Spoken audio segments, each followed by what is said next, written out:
बीचे तुलसी लगा दी हरी हो अंगना बीचे तुलसी लगा दी हरी हो अंगना बीचे तुलसी।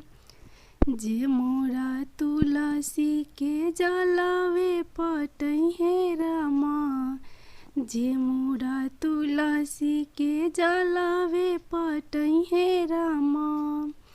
जन्म जन्म ये हवा तरही हो अंगना बीचे तुलसी लगा दी हरी हो अंगना बीचे तुलसी। नमस्कार दोस्तों, आज आप लोग सुनेंगे कार्तिक मास में सुने जाने वाली कथा का चौथा अध्याय। उससे पहले शुरू करते हैं तुलसी माता की कथा से। किसी समय एक गांव में ननद तथा भाभी साथ साथ रहती थी। ननद का विवाह अभी नहीं हुआ था। वह तुलसी के पौधों की बहुत सेवा करती थी, लेकिन उसकी भाभी को यह सब बिल्कुल भी पसंद नहीं था।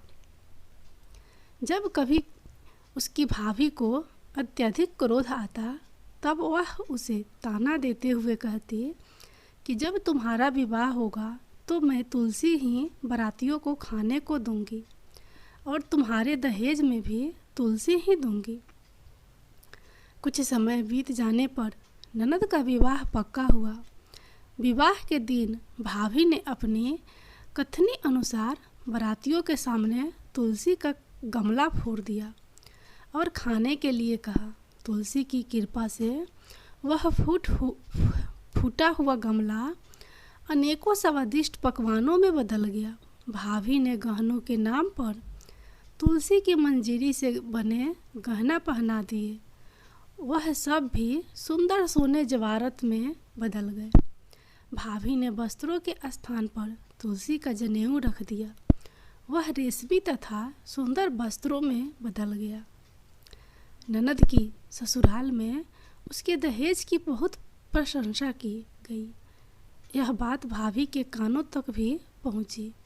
उसे बहुत आश्चर्य हुआ।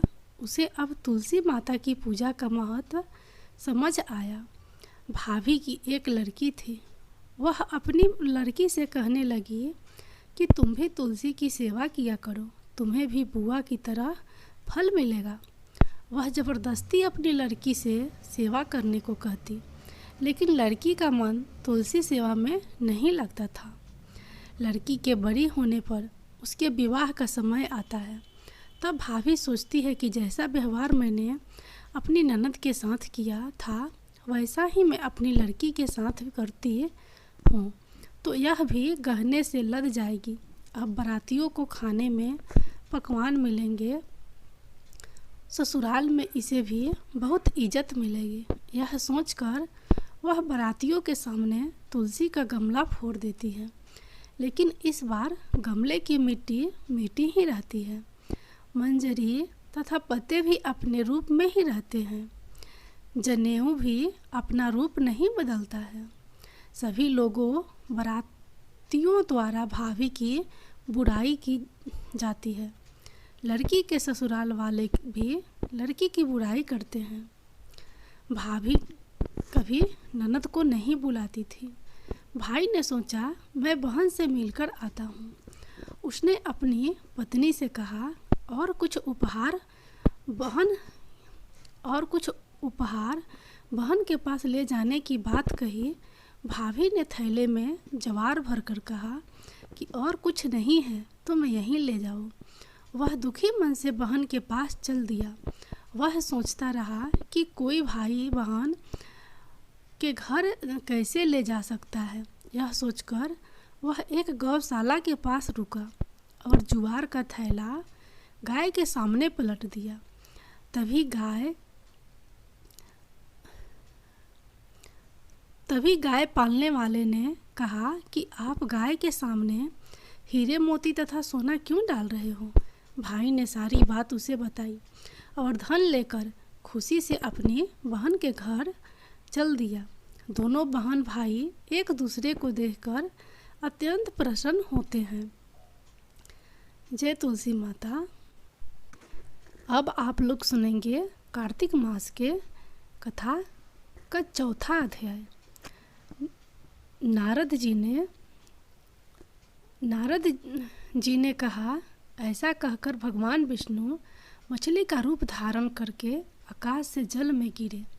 उस समय विंध्याचल पर्वत पर तप कर रहे महर्षि कश्यप अपनी अंजलि में जल लेकर खड़े थे। भगवान उनकी अंजलि में जा गिरे। महर्षि कश्यप ने दया करके उसे अपने कमंडल में रख लिया। मछली के थोड़ा बड़ा होने पर महर्षि कश्यप ने उसे कुएं में डाल दिया। जब वह मछली कुएं में भी न समा सकी तो उन्होंने उसे तालाब में डाल दिया। जब वह तालाब में भी न आ सकी तो उन्होंने उसे समुद्र में डाल दिया। वह मछली वहाँ भी बढ़ने लगी।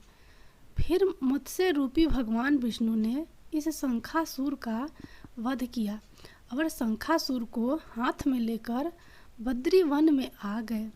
वहाँ उन्होंने संपूर्ण ऋषियों को बुलाकर इस प्रकार आदेश दिया, मुनीश्वरों, तुम जल के भीतर बिखरे हुए वेद मंत्रों की खोज करो और जितनी जल्दी हो सके उन्हें सागर के जल से बाहर निकाल लाओ। तब तक मैं देवताओं के साथ प्रयाग में ठहरता हूँ। तब उन तपोबल संपन्न महर्षियों ने यज्ञ और बीजों सहित संपूर्ण वेद मंत्रों का उद्धार किया। उनमें से जितने मंत्र जिस ऋषि ने उपलब्ध किए, वहीं उन बीज मंत्र का उस दिन से ऋषि माना जाने लगा। तदंतर सब ऋषि एकत्र होकर प्रयाग में गए। वहाँ उन्होंने ब्रह्मा जी सहित भगवान विष्णु को उपलब्ध हुए सभी वेद मंत्र समर्पित कर दिए। सब वेदों को पाकर ब्रह्मा जी बहुत प्रसन्न हुए। उन्होंने देवताओं और ऋषियों के साथ प्रयाग में अश्वमेध यज्ञ किया। यज्ञ समाप्त होने पर सब देवताओं ने भगवान से निवेदन किया, देवाधिदेव जगन्नाथ, इस स्थान पर ब्रह्मा जी ने खोए हुए वेदों को पुनः प्राप्त किया है और हमने भी यहाँ आपके प्रसाद से यज्ञ भाग पाए हैं। अतः यह स्थान पृथ्वी पर सबसे श्रेष्ठ पुण्य की वृद्धि करने वाला एवं भोग तथा मोक्ष प्रदान करने वाला हो। साथ ही यह समय भी महापुण्यम और ब्रह्मघाती आदि महापापियों को भी शुद्धि करने वाला हो तथा तय स्थान यहाँ दिए हुए दान को अक्षय बना देने वाला भी हो। यह वर दीजिए। भगवान विष्णु बोले, देवताओं, तुमने जो कुछ कहा है वह मुझे स्वीकार है। तुम्हारी इच्छा पूर्ण हो। आज से यह स्थान ब्रह्मा क्षेत्र के नाम से प्रसिद्ध होगा। सूर्य वंश में उत्पन्न राजा भगीरथ यहाँ गंगा को ले आएंगे और वह यहाँ सूर्य कन्या यमुना से मिलेगी। ब्रह्मा जी और तुम सब देवता मेरे साथ यहाँ निवास करोगे।